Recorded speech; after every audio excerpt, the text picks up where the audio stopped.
It's now time for all of us to get ready to go to the polls and cast our votes. We have Republicans challenging Republicans, Democrats challenging Democrats to see who in November will challenge one another from both parties. But what I'm hoping is that all of us make educated voting decisions, because too many of us are told on both parties, Republican and Democrat, go in and vote straight party tickets. Now is not the time to do that.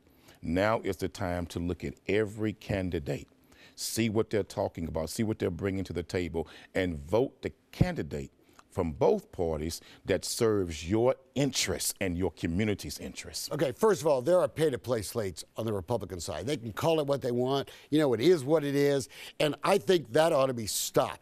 I don't think any candidate should have to buy an ad, give somebody a consulting fee, whatever nonsense they call it, all these slates, right?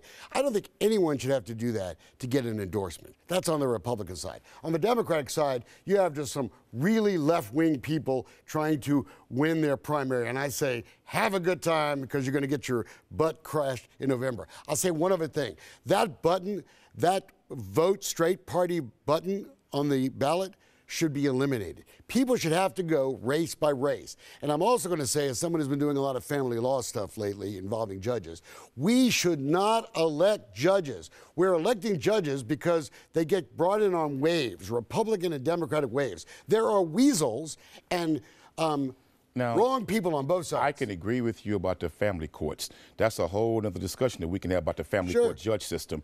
For that's one of the most corrupt systems in the Harris County courts and in any court in Texas. The family court judges, it's criminal what many of them are doing and getting away with, because they're all serving whoever really donates to their campaigns. Well, that's true with all the judges. Let's move on from that. But what needs to happen here is, I am hoping now that many young people get involved with running for positions.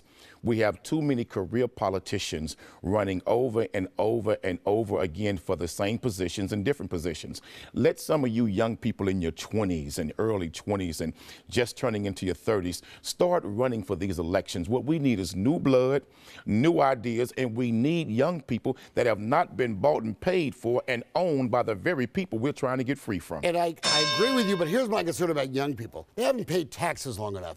Part of the problem in this country is that there's a silent majority of us are sick and tired of paying for everyone's nonsense. That's why we misread all these tea leaves of what people want. Let me say this, whether you choose to run for an elected position or not, based on how long you've been paying taxes, is irrelevant and immaterial. At the end of the day, we need new blood, new ideas, and people who are free from the financial campaign contributing parties and individuals that own and control politics in this city, this county, and this state. Look, I beg everybody, please do not punch that straight party vote. Go through each ballot, right? Study up on the judges, their records. Look at their campaign contributions. You can go to Harris County's website and look at who's supporting who, where the money's coming from. The money, guys,